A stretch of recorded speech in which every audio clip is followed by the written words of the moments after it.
Hello, all my dear students. Welcome back to our YouTube channel Nursing and Paramedics.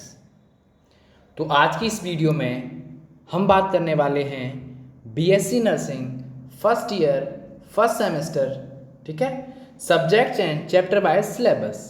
मतलब कल की video में हमने आपको ये बताया था कि फर्स्ट सेमेस्टर में हमारे कौन से सब्जेक्ट्स हैं और हमें कौन सी बुक जो है प्रिफर करनी है, ठीक है। तो मैंने आपसे कहा था कि नेक्स्ट वीडियो में हम subjects and chapter wise syllabus को डिस्कस करेंगे। तो हम शुरू करते हैं हमारा डिस्कशन। उससे पहले मैं कहना चाहूँगा इस चैनल पर जो भी बच्चे नए हैं वो प्लीज़ चैनल को सब्सक्राइब कर लीजिए, बेल आइकन प्रेस कर दीजिए, जिससे हमारी नेक्स्ट जब भी इम्पोर्टेंट वीडियो आए तो आपको नोटिफिकेशन मिल जाए। और एक इम्पॉर्टेंट न्यूज़ कि हम BSc nursing first year first semester का कोर्स स्टार्ट करने वाले हैं अपने इसी चैनल नर्सिंग एंड पैरामेडिक्स पर। तो जो भी बच्चे चाहते हैं कि उन्हें उस कोर्स की वीडियोस मिलें तो वो चैनल को सब्सक्राइब कर लीजिए और बेल आइकन प्रेस कर दीजिए, ठीक है। तो चलिए हम शुरू करते हैं हमारा सब्जेक्ट वाइज और चैप्टर वाइज अपना सिलेबस देखना, ठीक है। और जो सिलेबस हम देखने वाले हैं वो हमारा डायरेक्टली आईएनसी से दिया हुआ है, वही सिलेबस है, उसी के अकॉर्डिंग हमें कॉलेज में पढ़ाया जाएगा। तो चलिए शुरू करते हैं।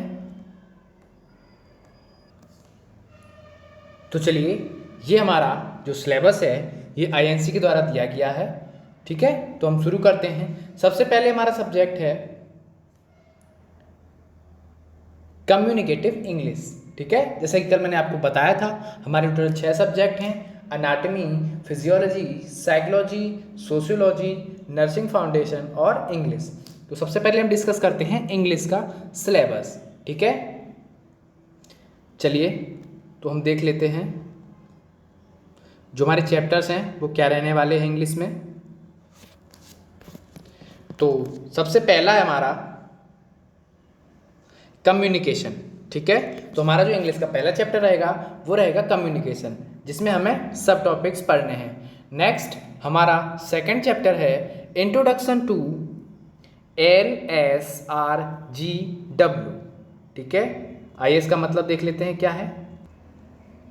चलिए तो LRSGW मतलब listening, speaking, reading, grammar, writing, simple sentences, ठीक है। जैसा कि मैंने आपको बताया था जो इंग्लिश का पोर्शन रहने वाला है वो बेसिक पोर्शन रहेगा। तो हमारा जो सेकेंड यूनिट है इंग्लिश का वो है इंट्रोडक्शन टू LSRGW, ठीक है। नेक्स्ट यूनिट देखते हैं। इंग्लिश का हमारा नेक्स्ट यूनिट है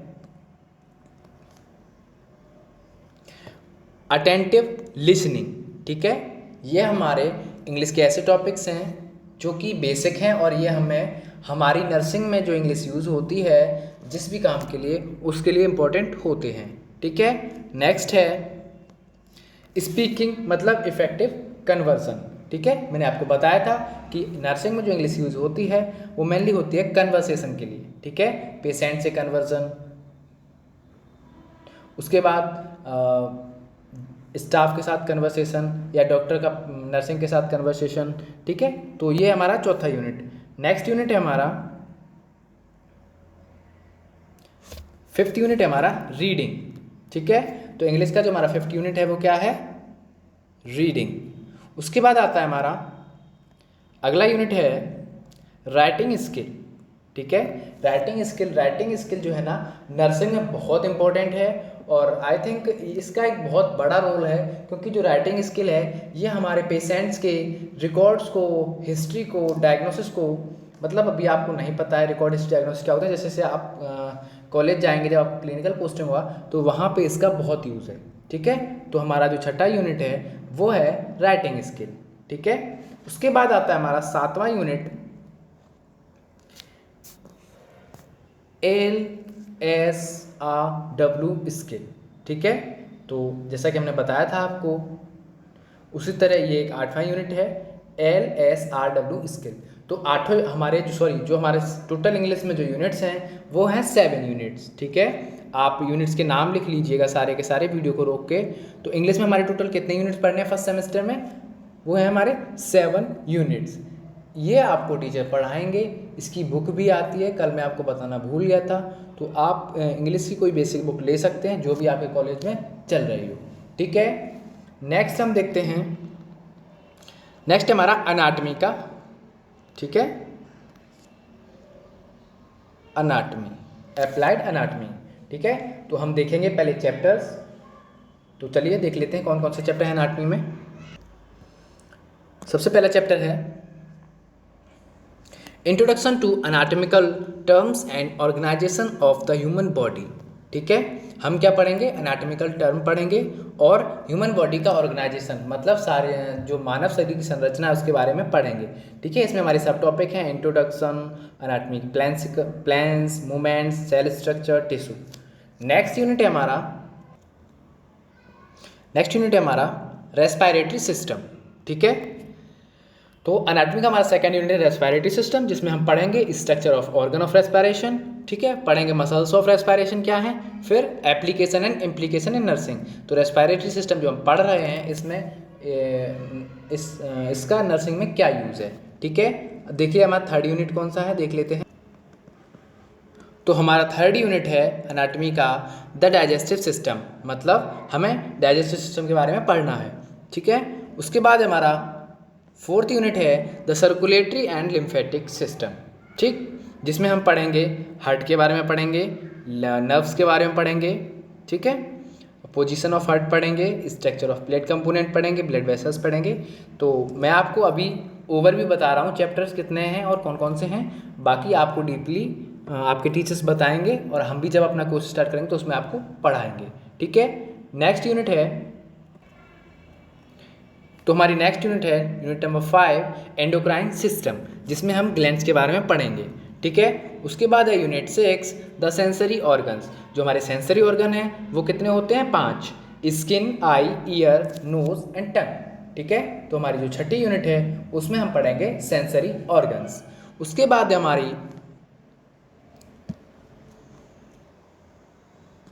बाद है unit number 7 the musculoskeletal system.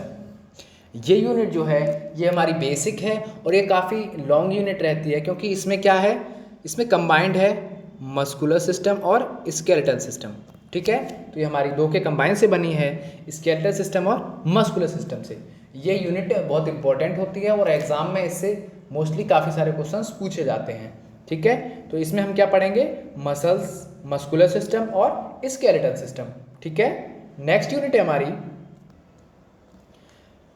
है unit number 8 the renal system. Renal system मतलब एक्सक्रीटरी सिस्टम, जिसमें हम क्या पढ़ते हैं, एक्सक्रीशन ऑर्गन और एक्सक्रीशन के जो ऑर्गन होते हैं और जो प्रोसेस होती है उसके बारे में, ठीक है। उसके बाद हमारी 9th unit the reproductive system, जिसमें हम structure of male reproductive organ और structure of female reproductive organ और स्ट्रक्चर ऑफ ब्रीस्ट के बारे में पढ़ेंगे, ठीक है। नेक्स्ट है हमारा द नर्वस सिस्टम, ठीक है। तो इसमें हम ब्रेन के बारे में पढ़ेंगे। तो ऐसे हमारे 10 यूनिट हैं अनाटमी में, ठीक है। एक्चुअली हमारे 10 से 11 पूरी बॉडी में सिस्टम होते हैं, उसी के बारे में हमें अनाटमी में पढ़ना है। हमने पहले देखा रेस्पिरेटरी, ठीक है, उसके बाद डाइजेस्टिव, उसके बाद हमने देखा एंडोक्राइन, ठीक है, फिर हमने देखा लिम्फेटिक, सर्कुलेटरी, ठीक है, उसके बाद देखा हमने रीनल, रिप्रोडक्टिव, नर्वस। ऐसे हमारे जो एनाटॉमी ऑर्गन सिस्टम पढ़ने हैं वो हमको पढ़ने हैं 10। सेम ऐसा ही हमारा फिजियोलॉजी में है, आइए देख लेते हैं।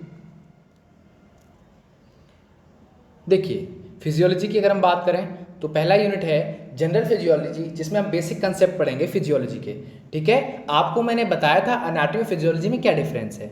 अगर हम किसी भी ऑर्गन की स्ट्रक्चर के बारे में पढ़ते हैं तो वो होती है हमारी एनाटॉमी, और हम किसी भी सिस्टम के या किसी भी ऑर्गन के फंक्शन के बारे में पढ़ते हैं तो वो होती है हमारी फिजियोलॉजी। तो हमारे जो चैप्टर रहेंगे वो ऑलमोस्ट बिल्कुल सेम रहेंगे, सेम सिस्टम होंगे, बस एनाटॉमी में हम उनके स्ट्रक्चर की स्टडी करेंगे और फिजियोलॉजी में हम उनके फंक्शंस की स्टडी करेंगे, ठीक है। जैसा कि हम देख लेते हैं सेकेंड यूनिट है हमारा रेस्पिरेटरी सिस्टम, जिसमें हमें क्या पढ़ना है, function of respiratory organs, physiology of respiration, pulmonary circulation, pulmonary ventilation. तो ये सारे क्या है, हमारे फंक्शन हैं, ठीक है। जैसे हमारा रेस्पिरेटरी ऑर्गन है नोज, तो उसका फंक्शन क्या है, सांस लेना, ठीक है। तो वो क्या हो जाएगा, फिजियोलॉजी ऑफ रेस्पिरेशन। तो ऐसे हम टोटल 11 यूनिट फिजियोलॉजी में कवर करेंगे। तो हमारा जो थर्ड यूनिट है फिजियोलॉजी का, हम जल्दी जल्दी यूनिट देख लेते हैं। फिजियोलॉजी का हमारा थर्ड यूनिट है डाइजेस्टिव सिस्टम, ठीक है। उसके बाद हमारा fourth unit circulatory and lymphatic system. चलिए नेक्स्ट यूनिट देखते हैं। नेक्स्ट हमारा फिफ्थ यूनिट है ब्लड, जिसमें हम क्या पढ़ेंगे, ब्लड के फंक्शंस पढ़ेंगे, फॉर्मेशन ऑफ ब्लड सेल, ठीक है, formation of RBC, WBC, platelets, clotting mechanism of blood, homeostasis, blood groups पढ़ेंगे, function of reticuloendothelial system पढ़ेंगे, ठीक है, इम्यूनिटी के बारे में पढ़ेंगे। ये यूनिट हमारी थोड़ी अलग है और ये लॉन्ग है थोड़ी, ठीक है, ये फिजियोलॉजी की थोड़ी सी लॉन्ग यूनिट है। नेक्स्ट यूनिट देखते हैं। नेक्स्ट यूनिट है हमारी सिक्स्थ यूनिट है द एंडोक्राइन सिस्टम, ठीक है, जिसमें हम ग्लैंड के फंक्शंस के बारे में पढ़ेंगे। उसके बाद हमारा द सेंसरी ऑर्गन, इसमें हम क्या करेंगे, इसमें हम हमारे जो सेंसरी ऑर्गन्स होते हैं उनके फंक्शंस के बारे में पढ़ेंगे। नेक्स्ट है मस्कुलोस्केलेटल सिस्टम, जिसमें हम क्या पढ़े थे, हमने आपको एनाटॉमी बताया था कि मस्कुलो मतलब मस्कुलर सिस्टम, स्केलेटल मतलब स्केलेटल सिस्टम, ठीक है।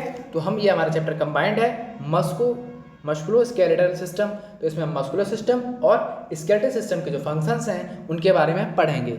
नेक्स्ट यूनिट है हमारी, नेक्स्ट है यूनिट नंबर 9 रीनल सिस्टम, ठीक है, एक्सक्रीटरी सिस्टम के जो ऑर्गन्स होते हैं उनके फंक्शंस के बारे में पढ़ेंगे, जैसे functions of kidney, function of uterus, bladder and urethra, ठीक है। नेक्स्ट यूनिट है हमारी द रिप्रोडक्टिव सिस्टम, तो हमने अनाटमी में जो structure of female organ system और मेल ऑर्गन सिस्टम के बारे में पढ़ा था, अब हम यहाँ पे उनके फंक्शंस देखेंगे, ठीक है। नेक्स्ट यूनिट है हमारी नर्वस सिस्टम, ठीक है। नर्वस सिस्टम में हमने आपको बताया था हम ब्रेन के बारे में स्टडी करेंगे और फिर यहाँ पर फिजियोलॉजी में हम फंक्शंस पढ़ेंगे, ठीक है। तो आपको एक डाउट अगर आ रहा होगा, आई थिंक जरूर आ रहा होगा कि सर चैप्टर अनाटमी फिजियोलॉजी में सेम है तो फिर ये अलग अलग क्यों बताया आपने। तो मैं आपको बता दूं अनाटमी फिजियोलॉजी में जो डिफरेंस रहता है वो ये रहता है कि अनाटमी में हम स्ट्रक्चर की स्टडी करते हैं और फिजियोलॉजी में हम फंक्शन पढ़ते हैं, इसलिए कोई कंफ्यूज ना हो, सेम चीज़ रहती है, चैप्टर सेम रहते हैं, बस अनाटमी स्ट्रक्चर पढ़ेंगे और फिजियोलॉजी में फंक्शन। तो आई होप अब आपको कोई डाउट नहीं होगा, ठीक है। फिर हम हमारे नेक्स्ट जो सब्जेक्ट रह गए 3 सब्जेक्ट और हैं उनके सिलेबस के बारे में देख लेते हैं। आइए जल्दी जल्दी देख लेते हैं क्योंकि फिर वीडियो लॉन्ग हो जाएगा तो आप लोग देखते नहीं हैं, ठीक है। उसके बाद हमारा नेक्स्ट सब्जेक्ट सोशियोलॉजी, ठीक है। सोशियोलॉजी के बारे में हमने बताया था स्टडी ऑफ द सोसाइटी, मतलब हम सोसाइटी में रहने वाले ह्यूमंस, ठीक है, मतलब सोसाइटी में हम एक्चुअली मेनली सोसाइटी की स्टडी करते हैं, जैसे कोई एक पर्टिकुलर रिलीजन हो गया, एक कोई पर्टिकुलर कास्ट हो गई, एक कोई पर्टिकुलर कम्युनिटी हो गई, इससे रिलेटेड हम ऐसी स्टडीज़ करते हैं, ठीक है। तो हम इसके यूनिट्स देख लेते हैं क्या क्या हैं। तो हमारा सोशियोलॉजी में फर्स्ट यूनिट है इंट्रोडक्शन, ठीक है, जिसमें हम क्या पढ़ेंगे, सोशियोलॉजी की डेफिनेशन पढ़ेंगे, सोशियोलॉजी का नेचर पढ़ेंगे, स्कोप क्या है सोशियोलॉजी के वो पढ़ेंगे, फिर हम पढ़ेंगे significance of sociology in nursing, nursing में सोशियोलॉजी का क्या सिग्निफिकेंस है। मैं आपको बता दूं कि सोशियोलॉजी हम क्यों पढ़ते हैं। एक्चुअली सोशियोलॉजी हम पढ़ते हैं कि जब हम पेशेंट के साथ डील करते हैं तो हमें एक्चुअली अगर हमने सोशियोलॉजी नहीं पढ़ी होगी तो हमें क्या होगा, हम पेशेंट से कम्युनिकेट नहीं कर पाएंगे सही से, हम उसकी बातें नहीं समझ पाएंगे, वो किस जगह से बिलोंग करता है, किस सोसाइटी से बिलोंग कर रहा है, क्या किस कम्युनिटी से बिलोंग कर रहा है। तो ये सब चीज़ें पेशेंट की अंडरस्टैंडिंग के लिए, उसकी बात को समझने के लिए हम सोशियोलॉजी की स्टडी करते हैं, ठीक है। तो नर्सिंग में सोशियोलॉजी का एक बहुत अपना अहम रोल है, ठीक है। नेक्स्ट यूनिट है हमारा सोशल स्ट्रक्चर, ठीक है। तो इसमें हम बेसिकली पढ़ेंगे individual society, personal disorganisation, social process क्या हैं, सोशल ग्रुप्स क्या होते हैं, सोशल चेंजेस क्या होते हैं, सोसाइटी का बेसिक कंसेप्ट क्या है, ठीक है। नेक्स्ट यूनिट देखते हैं।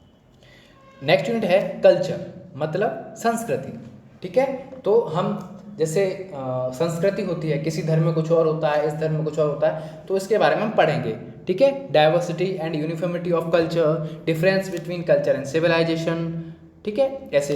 नेक्स्ट यूनिट है हमारा फैमिली एंड मैरिज, मतलब परिवार और शादी क्या है। ये एक सोशल चीज़ें हैं, ये सोशल एक्टिविटीज़ हैं, ये सोशल ग्रुप्स हैं। फैमिली एक सोशल ग्रुप है, मैरिज जो है वो एक सोशल एक्टिविटी है। तो हम इसमें पढ़ेंगे कि फैमिली क्या होती है और मैरिज क्या होता है, ठीक है। नेक्स्ट यूनिट है हमारा, तो नेक्स्ट यूनिट है सोशल स्ट्रेटिफिकेशन, मतलब सामाजिक भेदभाव।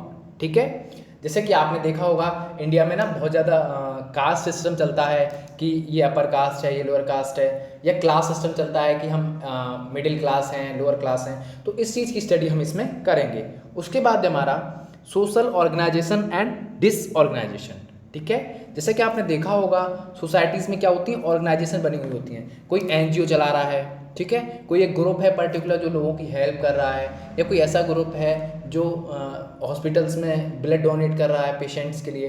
ठीक है, तो ऐसी ऑर्गेनाइजेशन और पर्टिकुलर डिसऑर्गेनाइजेशन जो होती हैं उनके बारे में हम स्टडी करेंगे।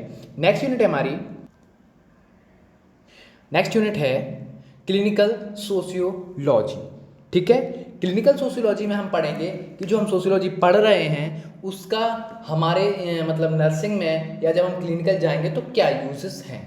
आपको मैंने बताया था कि सोशियोलॉजी हम क्यों पढ़ते हैं। मेनली हम सोशियोलॉजी पढ़ते हैं पेशेंट्स के साथ डील करने के लिए, क्योंकि अगर हम सोशियोलॉजी नहीं पढ़े होंगे तो हमको सोसाइटी की नॉलेज नहीं होगी, जिससे कि पेशेंट किस सोसाइटी से आ रहा है, किस कम्युनिटी से आ रहा है, किस रिलीजन से बिलोंग कर रहा है, उसकी किस रिलीजन पे बिलीव्स हैं, उसके बारे में जानने के लिए हम सोशियोलॉजी को पढ़ते हैं।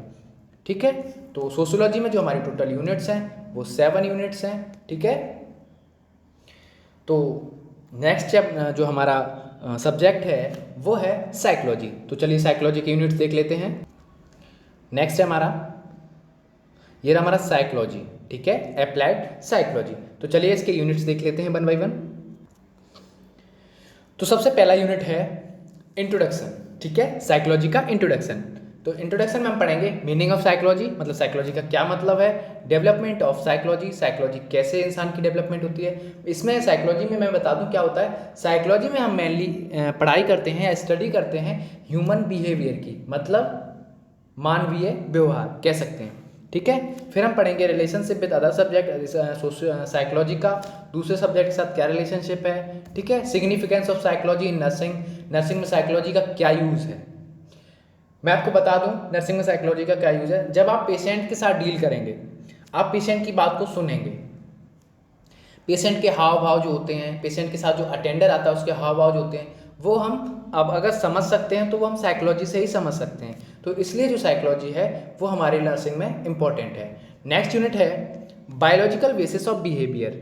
बायोलॉजिकल बेसिस ऑफ बिहेवियर का मतलब है जैसे कि जो हमारा बिहेवियर होता है वो कुछ ना कुछ बायोलॉजिकली भी डिपेंड करता है कि हमारे पेरेंट्स कैसे थे, ठीक है, उनके बाद हमारा बिहेवियर कैसा है या आगे आने वाली जनरेशन का बिहेवियर कैसा होगा।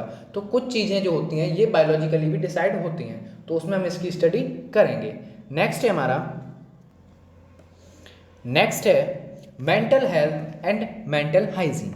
ठीक है, मेंटल हेल्थ का मतलब होता है मानसिक स्वास्थ्य। ठीक है, मेंटल हेल्थ अगर हमारी अच्छी होगी, मतलब हम मेंटली फिट होंगे, तो जो क्या होता है कि हम अच्छा सोच सकेंगे, अच्छा काम कर सकेंगे और हम पेशेंट के साथ अच्छे से डील कर सकेंगे। ठीक है, और मेंटल हाइजीन का मतलब होता है माइंड का साफ होना, मतलब अच्छे थॉट्स को सोच पाना, इजीली हम सोच लें। ठीक है, नेक्स्ट यूनिट है डेवलपमेंटल साइकोलॉजी। डेवलपमेंटल साइकोलॉजी क्या होती है, जैसे कोई डेवलपमेंटल साइकोलॉजी में हम पढ़ेंगे जैसे कोई एक बच्चा है, ठीक है, तो जब वो जन्म लेता है तो उसको कुछ नहीं पता होता है, उसको किसी भी चीज़ की नॉलेज नहीं होती है। फिर धीरे धीरे धीरे जब वो डेवलप होता जाता है, चाइल्ड से एडोलसेंस पे आता है, फिर एडल्ट होता है, फिर ओल्ड एज हो जाता है, तो जो उसकी जो साइकोलॉजी है उसका डेवलपमेंट स्टेज बाई स्टेज होता है। ठीक है, तो यहाँ पे हम वही पढ़ने वाले हैं, डेवलपमेंटल साइकोलॉजी। ठीक है, नेक्स्ट यूनिट देखते हैं। नेक्स्ट यूनिट है पर्सनैलिटी। आपने ये वर्ड सुना होगा, पर्सनैलिटी। ठीक है, मोस्टली हम लोग कहते हैं एक दूसरे से, हम सुनते हैं कि उसकी पर्सनैलिटी बहुत अच्छी है, उसकी पर्सनैलिटी में ये है वो है, उस मतलब हम ऐसा मानते हैं कि अगर हमारी पर्सनैलिटी अच्छी होगी तो लोग हमसे अटैच होंगे। ठीक है, तो पर्सनैलिटी क्या है, साइकोलॉजी में जुड़ा हुआ है। साइकोलॉजी में हम क्या पढ़ते हैं, ह्यूमन बिहेवियर में। तो जो पर्सनैलिटी है वो हमारे बिहेवियर पर डिपेंड करती है। ठीक है, हमारे चलने के तरीके पे, हमारे बैठने के तरीके पे, हमारे बात करने के तरीके पे। ठीक है, तो यहाँ पे हम पढ़ेंगे definition of personality, alternation in personality, measurement और एवोल्यूशन क्या होते हैं, किस बेसिस पे आप कह देते हैं कि किसी पर्सनैलिटी अच्छी है या किसी एक की पर्सनैलिटी अच्छी नहीं है। ठीक है, और पर्सनैलिटी का क्या रोल है नर्सिंग में। ठीक है, उसके बाद हमारा यूनिट है कॉग्निटिव प्रोसेसेस। कॉग्निटिव प्रोसेसेस जहाँ भी आपको मिले, कॉग्निटिव वर्ड अगर आपको मिलता है तो उसका डायरेक्ट कनेक्शन होता है हमारे माइंड से। ठीक है, हमारी थिंकिंग से। तो कॉग्निटिव प्रोसेस क्या होती हैं? अटेंशन, ठीक है, जैसे कोई आया, आपका कोई सीनियर आया तो आप खड़े हो गए, आपके माइंड ने कहा कि ये सीनियर है तो आप एकदम अटेंशन फॉर्म में हो गए और आप खड़े हो गए, ठीक है। उसके बाद होती है परसेप्शन।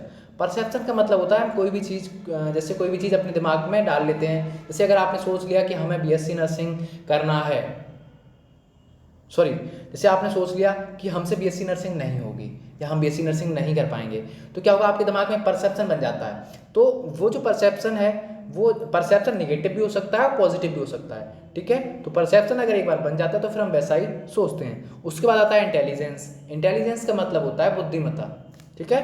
हम अपने माइंड का कितना यूज करते हैं और कितना अच्छा अपने स्किल्स को डेवलप करते हैं, ठीक है। उसके बाद है लर्निंग, मेमोरी, थिंकिंग, एप्टीट्यूड, ठीक है। तो जो लर्निंग होती है वो भी हमारी माइंड से रिलेट करती है, मेमोरी होती है वो भी हमारी माइंड से रिलेट करती है, थिंकिंग भी माइंड से रिलेट करती है, और जो हमारा एप्टीट्यूड होता है वो भी कहीं ना कहीं हमारा माइंड से ही रिलेट करता है, ठीक है। तो हमारा नेक्स्ट यूनिट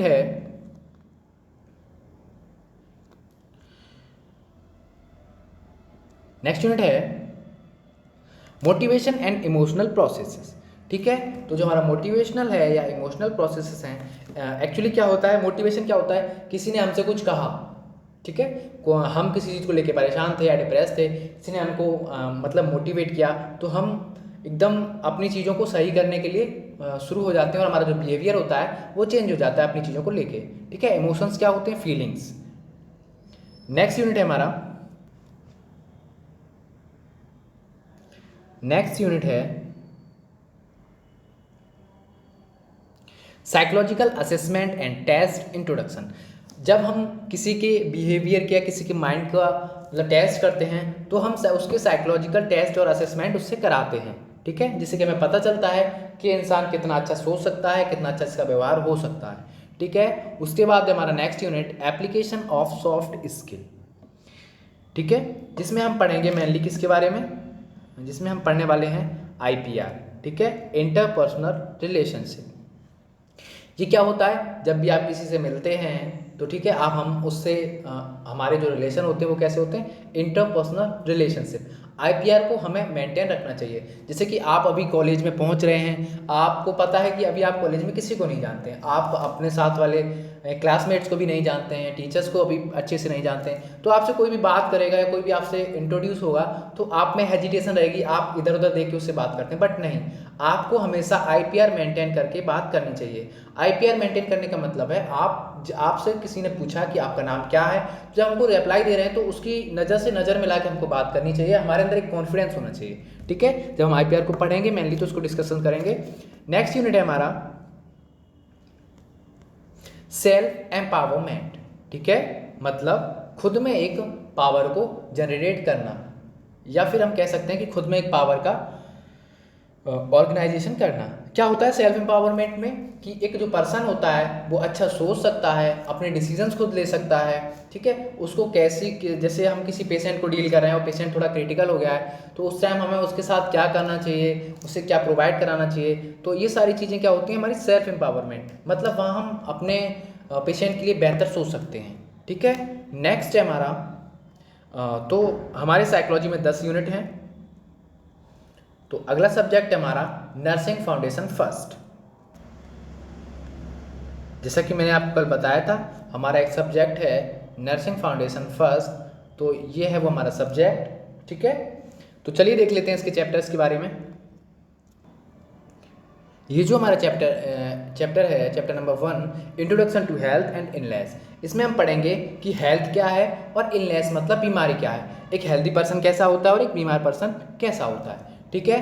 नेक्स्ट यूनिट है unit number 2, health care delivery system, ठीक है। इसमें हम पढ़ेंगे हेल्थ केयर डिलीवरी सिस्टम के बारे में, मतलब किस बेसिस पर हम कहेंगे कि कोई पर्सन हेल्दी है या कोई पर्सन बीमार है, और उसको हम किस बेसिस पर उसका ट्रीटमेंट देंगे, मतलब primary health care system, secondary health care system और टर्सरी हेल्थ केयर सिस्टम। एक जैसा कि आपने देखा होगा, जो है हेल्थ केयर डिलीवरी सिस्टम का मतलब है कि जैसे आपने देखा होगा गांव में होते हैं स्वास्थ्य उपकेंद्र, उसके बाद आता है हमारा थोड़ा शहर में अगर हम आ जाते हैं तो वहाँ होता है प्राइमरी हेल्थ सेंटर, फिर हमारा आता है सेकेंडरी हेल्थ सेंटर मतलब CHC कम्युनिटी हेल्थ सेंटर, उसके बाद आता है डिस्ट्रिक्ट हॉस्पिटल, उसके बाद आता है स्टेट मेडिकल कॉलेज। तो ऐसा हमारा जो हेल्थ का जो है हेल्थ प्रोवाइड कर मतलब अच्छी इलाज प्रोवाइड कराने के लिए हमारा सीरीज बाय एक सिस्टम बना हुआ है, उसके बारे में इसमें पढ़ेंगे। नेक्स्ट है हमारा नेक्स्ट यूनिट है history of nursing and nursing as a profession. मतलब हम नर्सिंग की हिस्ट्री के बारे में पढ़ेंगे और नर्सिंग एक एक क्या प्रोफेशन है उसके बारे में पढ़ेंगे। ठीक है। नेक्स्ट यूनिट है communication and nurse patient relationship. मतलब हमने आपको बताया था कि जब आप क्लिनिकल जाएंगे, आपकी क्लिनिकल पोस्टिंग होगी, आप पेशेंट के साथ मिलेंगे, तो पेशेंट के साथ आपका कम्युनिकेशन कैसा होना चाहिए, आपका रिलेशन कैसा होना चाहिए, ठीक है, क्या दायरा होना चाहिए बातचीत करने का, क्या तरीका होना चाहिए, उस सारे के बारे में हम इस यूनिट में पढ़ेंगे। ठीक है। नेक्स्ट यूनिट है डॉक्यूमेंटेशन एंड रिपोर्टिंग। ठीक है। तो डॉक्यूमेंटेशन एंड रिपोर्टिंग का मतलब है जब ये सारा हमारा नर्सिंग फाउंडेशन जो भी रहेगा क्लिनिकल से रिलेटेड होता है, तो जब हम क्लिनिकल जाएंगे तो हम पेशेंट, आपने देखा होगा कि कोई भी पेशेंट एडमिट होता है तो उसकी फाइल बनती है। ठीक है। फिर उसकी जो मेडिसिन चलती है उसका मेडिसिन चार्ट बनता है, सारी चीज़ें रिपोर्ट की जाती हैं। उसका हमें अगर डॉक्टर बता के गया है कि इसका इसका शुगर लेवल चेक करना है, इसका टेम्परेचर चेक करना है, इसका बीपी चेक करना है, तो वो हम टाइम टू टाइम रिपोर्ट करते हैं। ठीक है। तो इसमें हम ये सारी चीज़ें पढ़ेंगे, बाकी डीपली हम इसको डिस्कस करेंगे जब हम अपना कोर्स स्टार्ट करेंगे। नेक्स्ट हमारी 6th यूनिट है वाइटल साइंस। मेनली जो वाइटल साइंस होते हैं और हम कार्डिक साइंस भी बोलते हैं, और ये जो होते हैं वो होते हैं टेम्परेचर, पल्स, रेस्पिरेशन और बीपी। ठीक है। तो हम इसमें वाइटल साइंस के बारे में पढ़ेंगे। नेक्स्ट यूनिट है हमारी इक्विपमेंट एंड लेनिन। इक्विपमेंट का मतलब है जो हम हॉस्पिटल्स में जो चीज़ें यूज़ करते हैं, जो इक्विपमेंट यूज़ करते हैं, और लेनिन का मतलब है जो क्लॉथ्स हम हॉस्पिटल में यूज़ करते हैं। ठीक है। जैसे कि ओटी में आपने देखा होगा, ओटी में हाँ मतलब ऑन मेनली क्लॉथ तो मतलब बेड से लेके हर जगह यूज़ करते हैं। बेड पे हमारा बेडशीट बिछा हुआ होता है, वो किस तरह का होता है, क्या इक्विपमेंट होते हैं, उन सब के बारे में हम पढ़ेंगे। नेक्स्ट यूनिट देखते हैं। नेक्स्ट यूनिट है introduction to infection control in clinical setting infection. मतलब हम पढ़ेंगे कि हमें क्या होता है, कभी कभी हॉस्पिटल जाके भी इन्फेक्शन हो सकता है, क्योंकि आपने देखा हो कोविड टाइम में जो मेडिकल स्टाफ था या जो मेडिकल वर्कर्स थे, ठीक है, मोस्टली वर्कर्स को कोविड होके उनकी डेथ हो गई थी। तो क्या होता है, ये इन्फेक्शन हमें हो जाता है, तो उसके कंट्रोल के बारे में हम इसमें पढ़ेंगे। नेक्स्ट यूनिट है comfort, rest and sleep and pain. ठीक है। मतलब पेशेंट को हम कैसी पोजीशन में लेटाएं कि उसको कंफर्ट रहे, उसको आराम रहे, वो सो सके, दर्द क्या है। ठीक है। ये सारी मतलब दर्द का मतलब होता है पेशेंट डिस्कम्फर्ट फील करेगा, क्योंकि जब उसको पेन होगा तो वो रिलैक्स नहीं होगा। ठीक है। तो ऐसी सारी चीज़ें हम पढ़ेंगे यूनिट नंबर 9 में, जिसका नाम है comfort, rest, sleep and pain. ठीक है। नेक्स्ट देखते हैं। नेक्स्ट यूनिट है promoting safety in health care environment. मतलब हम कैसे सेफ्टी प्रोवाइड करा सकते हैं हेल्थ केयर इन्वायरमेंट, मतलब जैसे हॉस्पिटल हुआ, ठीक है, वहाँ पे हम कैसे सेफ्टी रह सकते हैं, कैसे सेफ्टी को प्रमोट कर सकते हैं, तो इस सब के बारे में हम इसमें पढ़ेंगे। नेक्स्ट यूनिट है हमारा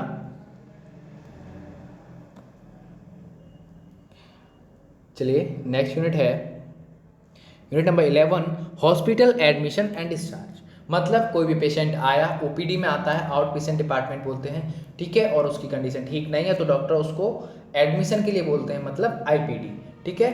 तो एडमिशन मतलब एडमिट होने के लिए। ठीक है। तो हॉस्पिटल के जो एडमिशन क्या होता है, कैसे कैसे एडमिशन होते हैं हॉस्पिटल में, क्या प्रोसीजर रहते हैं, क्या फाइल वर्क होते हैं। ठीक है। फिर जब पेशेंट ठीक होके जाता है तो उसका डिस्चार्ज होता है, मतलब अब पेशेंट हमारा ठीक हो गया है तो डिस्चार्ज के क्या टाइप होते हैं।